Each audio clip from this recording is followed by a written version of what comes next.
NGC కార్యక్రమంలో భాగంగా బుధవారం బేల మండలం సిరిసన్న ఉన్నత పాఠశాలలో ఫుడ్ ఫెస్టివల్ ఘనంగా చేపట్టారు. ఇక విద్యార్థులు స్వయంగా తయారు చేసిన పలు రకాల పోషకాహార వంటకాలను ఇందులో ప్రదర్శించారు.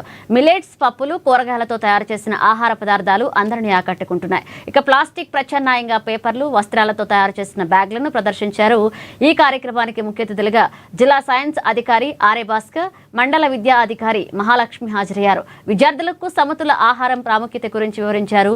పోషకాహారం ఆరోగ్యానికి ఎంత ముఖ్యమో, శరీరానికి అవసరమైన విటమిన్లు, ప్రోటీన్లు, ఖనిజాలు ఎలా లభిస్తాయో విద్యార్థులకు అవగాహన కల్పించారు. ఇటువంటి కార్యక్రమాలు పిల్లల్లో మంచి ఆహార అలవాట్లు పెంపొందించడంతో కీలక పాత్ర పోషిస్తాయని తెలిపారు.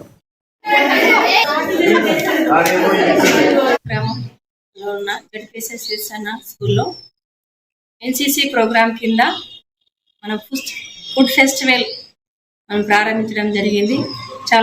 దీంట్లో భాగంగా సమతుల్య ఆహారంలో పౌష్టికాహారం, మరి చిరుధాన్యాలు వాడడం, ముఖ్యంగా పిల్లలకి బయట ఎక్కువ ఫాస్ట్ ఫుడ్ని ఎక్కువగా అలవాటు పడుతున్నారు. దాంతోనే అనారోగ్య పాలవుతున్నారు. కాబట్టి మనము మన పాత కాలంలో ఏవైతే మన ఫుడ్ అలవాటు చేసుకున్నామో అవే అలవాటును పిల్లలకు రావాలా.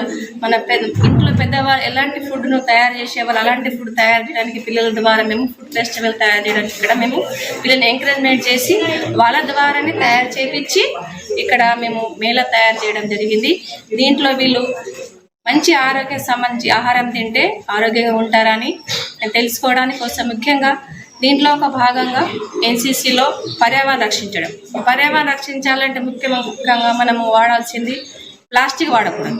ప్లాస్టిక్ నివారించాలంటే చిన్న క్లాస్ అంటే హై స్కూల్ పరంగానే పిల్లల ద్వారా మంచి ఆలోచన శక్తి రావాలంటే ఇప్పటి నుంచి పిల్లలలో జూట్ బ్యాగులు కానీ క్లాత్ బ్యాగులను వాడడము, మన ఇంట్లో కూడా ప్లాస్టిక్ బాటిల్ బదులు మన స్టీల్ బాటిల్ వాడడం అనేది అలవాటు చేయాలని ఉద్దేశంతో మేము పిల్లలందరికీ కూడా ప్లాస్టిక్ నివారించడానికి కోసము పిల్లలందరూ స్టీల్ బాటిల్ వాడుతున్నారు. ఇప్పుడు పిల్లలందరూ తీసుకొస్తున్నారు స్టీల్ బాటిల్స్.